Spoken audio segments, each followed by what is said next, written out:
कुठल्या ग्रहावरच्या 6 कोटी मराठ्यांचा हा योद्धा आहे. तो योद्धा बऱ्याच दिवसापासून बिळात होता.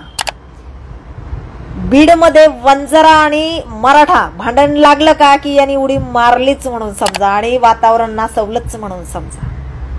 हा, मराठा आणि वंजारा भांडण लागावं, फक्त 2 गटांमध्ये हाणामारी व्हावी, 2 जातीच्या लोकांची हाणामारी व्हावी की मीडियाला सुद्धा आरारारारा तशी ब्रेकिंगच नाही मीडियाला सुद्धा बरं का. वाट बघत असतात बीडमध्ये कधी मराठ्यांचं आणि वंजाऱ्यांचं भांडण होतं, कधी एकमेकांचे जीव घेतात म्हणजे यांना ब्रेकिंग लावायला. बीडमधलं वातावरण शांत झालं पाहिजे. बीडमधलं जे काय दूषित झालंय ना वातावरण, गढूळ केलंय या लोकांनी, ते चांगलं झालं पाहिजे, एकोपा वाढला पाहिजेत. नाही, माणसं जीव कसे घेतील एकमेकांचे ह्याच्यासाठी मात्र अगदी प्रयत्नशील आहेत सगळेच नेते मंडळी, मीडिया आणि याच्यासारखे तर आहेच. यांनी तर काय वाटत चालवली 2 वर्षापासून, त्याच्याबद्दल वादच नाही काय. अरे बरं तेवढं स्वीकारू आणि खऱ्यापासून मात्र पळ काढू असं नसलं पाहिजे, अजिबात नाही. जे खरं आहे ना ते स्वीकारा. मारलं त्या पोराला मारलंच, परंतु त्याने सुद्धा अगोदर मारलेलं हे पण बघा. तो पण व्हिडिओ व्हायरल होतो, त्याच्यावर पण बोला. अरे तुम्ही जातीच्या पोरांना गुंड बनवत आहात. तुम्ही कुणाच्या तरी घरातले ना वंश मिटवत आहात. लक्षात घ्या, दोन्ही जातींच्या नेत्यांना सांगायचंय मला. तुम्ही गोरगरीब घरातले मुलं संपवत आहात तुमच्या राजकारणासाठी. ह्याच्यामध्ये बळी ना सर्वसामान्य घरातल्या मुलांचा चाललाय. ह्याच्यामध्ये ना खरंच सर्वसामान्यांनीच आपणच आपले आता गुरु व्हा आणि आपणच आपले शहाणे व्हा. या नालायक लोकांच्या नादी लागू नका. काय वय आहेत त्या पोरांची, व्हिडिओ काढलेले आहेत त्यांनी, काय वय आहेत मारणारांची, दोघांचेही. ह्यानी त्याला मारलं त्याला. अरे या दोघा परत असं कुणी केलं नाही पाहिजे, कुठल्याच पोरांनी हिंमतच नाही केली पाहिजे असं करायची. दोघंही तेवढेच गुन्हेगार आहेत आणि चांगल्या मिरच्या खालून, पण नाही, जातीय रंग कसा देता येईल, लगेच उडी त्याच्यामध्ये लगेच. आणि मग मी बघतोच, आता मी हातातच घेतो, बस घरात. तंबाखूचा बोकणा आहे ना तुझ्या तोंडातला, तो बघ. गाजड्या, अख्खा समाज नासून ठेवला. महाराष्ट्रात कुठेही काही उदे काहीच घेणं नाही मीडियाला, पण अजिबात दाखवणार नाहीत बघा. पण बीडमध्ये फक्त मराठ्यांचं आणि वंजारांचं भांडण होऊ द्या. अगं वाई वाई वाई वाई, मीडिया सुद्धा काय वाट बघत. असं बीडचं मराठा आणि वंजारी भांडण म्हणजे मीडियाचं पण भांडवल, या झटारंग्याचं पण भांडवल, आणखी काही जातीयवादी किडे जे नेते आहेत ना त्यांचं पण भांडवल. यांना धर्म संपवून टाकायचा आहे बीडमधला. हा, यांना जात ठेवायची. अरे लाजा धरा रे लाजा. पहलगाम मध्ये ना धर्म विचारून मारले, पण नाही, आम्हाला एकत्र राहूच द्यायचं नाहीये. एकानं इतके दिवस कीड लावली होती महाराष्ट्राला, आता त्याचा वसा हा चालवतोय. जातीमध्ये वाटून ठेवलेलं होतं. फार भयंकर परिस्थिती करून ठेवली खरं सांगते महाराष्ट्राची. आणि बीडची तर फार दया यायला लागली त्या बीडवर. बीडचे मराठी पण आणि वंजारी पण, या राजकारण्यांच्या मध्ये ना या सर्वसामान्य वंजारा आणि मराठा बांधवांचे फार हाल होत आहेत. हे वाट बघत असतात फक्त कधी भांडणं होतात, कधी एकमेकांचे मुर्दे पाडतायत आणि कधी आम्ही त्यांच्या मड्यावर भाकऱ्या बाजून खातोय. वाट बघत असतात. कधी कुणाचं तरी घरातला आहे ना करता जातो आणि आम्ही महिनाभर त्याच्या नावाने बोंबलत बसतो.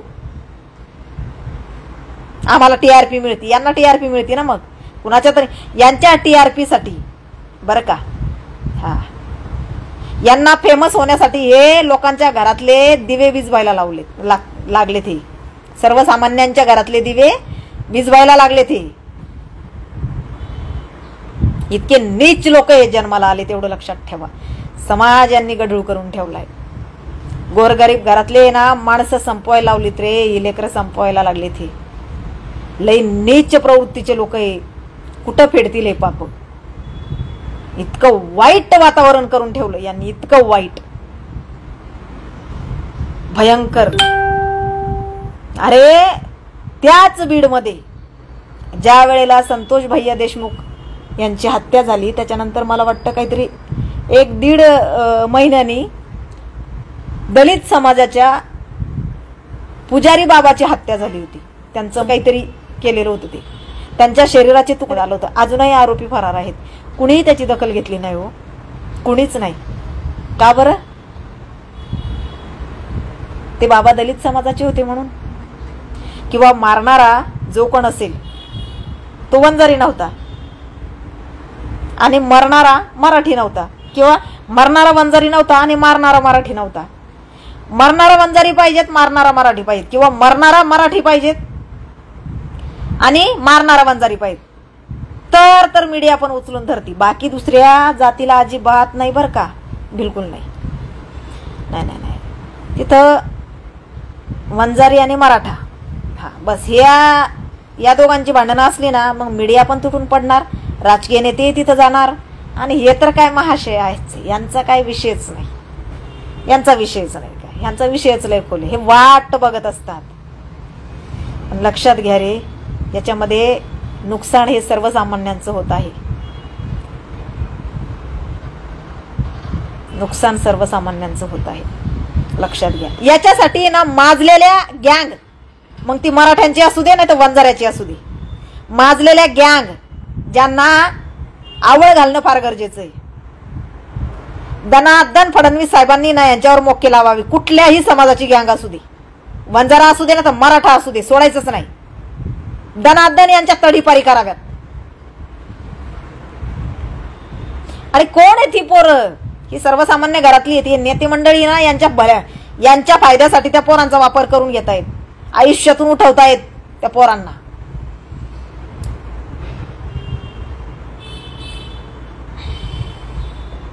फार फार वाईट अवस्था करून ठेवलेली, खरंच वाईट अवस्था करून ठेवलेली. फार बीडचं भयान वास्तव करून ठेवलं बीडचं. अरे बिगारी काम करणाऱ्या मावशी होत्या, बिगारी काम करणाऱ्या. परवा मला भेटल्यात ना, भाजी आणायला गेली होती मी आणि भाजी विकत होत्या त्या. रडत होत्या त्या मावशी की मला गावाकडची सवय आहे भाजी विकायची, मला सुचत नाही ग बाई इथं. म्हटलं कुठून आलात तुम्ही? पोरगा ऐकायलाच तयार नाही. म्हटल्या काय करती बाई, माझं मी घेऊन आली. हे असलं बीड मधलं वातावरण झालं, वाईट वाटलं फार. रडत होती त्या मावशीच्या डोळ्यामध्ये ना अश्रू होते. कधी गाव सोडलं नाही ग बाई म्हटले आम्ही, दुष्काळ येऊ दे काही येऊ दे, पण परिस्थितीच एवढी वाईट झाली आहे की भकास वाटतं, तिकडं थांबावंसं नाही वाटत. माझ्या घरात मध्ये लग्न होतं म्हटली, माझ्या शेजारी पाजारी मराठ्यांची घरं होती. माझ्या जातीची माणसं किंवा माझ्या भावकीने एवढी मदत केली नाही एवढी मला त्या मराठ्यांच्या लोकांनी मदत केली, की अक्षरशः काय कमी असेल तिथं ती लोक आणून टाकत होती.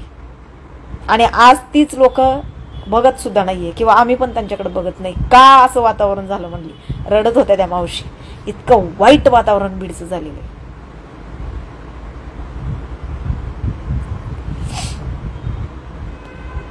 फार भयंकर. परंतु सर्वसामान्य भावांना माझी विनंती आहे, बाबांनो, आपल्या घरच्या लोकांना आपली गरज आहे रे. नका यांच्या नादी लागू, नका नादी लागू. यांच्या वाईट परिस्थिती आणून ठेवलेली या लोकांनी, वाईट,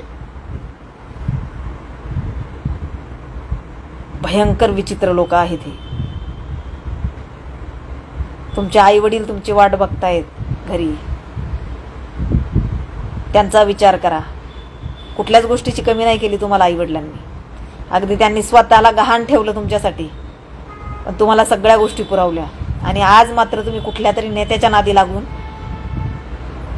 आई वडिलांचा सुद्धा विचार करत नाहीये.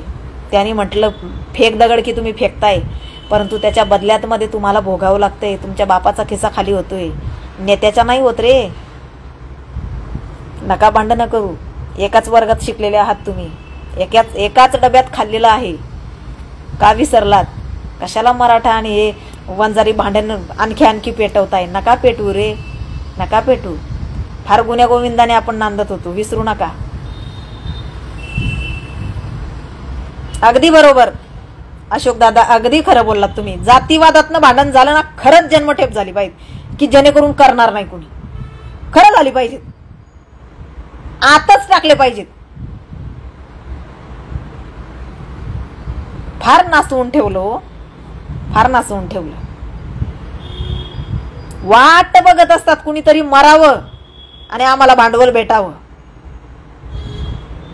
हा, कुणीतरी मरावं ना आम्हाला भांडवल भेटावं, बास वाट बघत असतात.